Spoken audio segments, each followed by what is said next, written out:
Hi friends, সবাই কেমন আছেন? এখন যেহেতু শীতকাল, তাই বাজারে প্রচুর বেগুন পাওয়া যায়।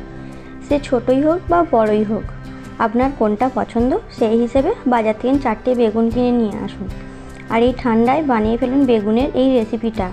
তাহলে চলুন শুরু করি। এখানে আমি 4 জনের জন্য তৈরি করছি।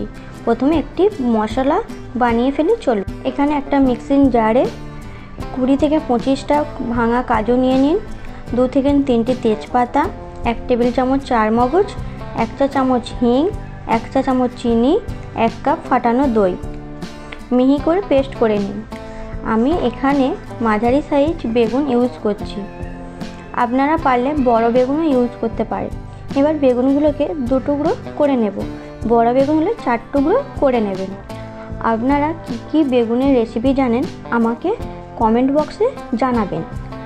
কাটা বেগুনগুলোকে জলে ভালোভাবে ধুয়ে নিন, ভালোভাবে জল ঝরিয়ে একে একে নুন, হলুদ, লঙ্কা গুঁড়ো ভালোভাবে মিশিয়ে নিন। আপনারা কি জানেন বেগুন কোন দেশ থেকে ভারতে এসেছে? আমি জানি না, আপনারা জানলে আমাকে জানাবেন। এবার একটা কড়াইতে তেল দিয়ে ভালোভাবে তেল গরম করে বেগুনগুলো ভালোভাবে ভেজে নিন। আমি শুনেছি যে বেগুনের সাহিত্যিক উল্লেখগুলি সংস্কৃত সাহিত্যে পাওয়া যায়, যার মধ্যে প্রাচীনতমটি টংইউ নামে পরিচিত। এটা ঠিক কিনা আমাকে অবশ্যই জানাবেন, কিন্তু ভুলও তো হতে পারে, বলুন। বেগুন ভাজা হয়ে গেলে ওই তেলে আগে থেকে বানিয়ে রাখা পেস্ট দিয়ে ভালোভাবে কষে নিন, যাতে কাঁচা মশলার গন্ধটা কেটে যায়। মশলা কষানো হয়ে গেলে 4টি কাঁচা লঙ্কা দিয়ে দিন আর সাথে সাথে হলুদ গুঁড়ো, গরম মশলা গুঁড়ো আর অল্প জল দিয়ে আরও 10 মিনিট কষে নিন। শীতকালে বেগুনের যে কোনো রেসিপি খুবই ভালো লাগে খেতে। আপনার বেগুনের সব থেকে পছন্দের রেসিপি কি আমাকে জানান।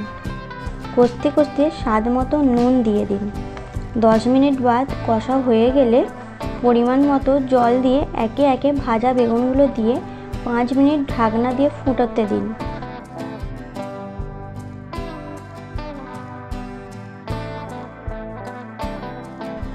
পাঁচ মিনিট বাদে কুচনো ধনেপাতা ছড়িয়ে আরও 2 থেকে 3 মিনিট ফুটতে দিন, তাহলেই রেডি।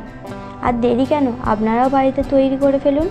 আর কেমন হয়েছে অবশ্যই আমাকে জানাবেন। তাহলে এই রেসিপির জন্য একটা লাইক তো অবশ্যই আমার পাওনা, তাই না? Bye bye.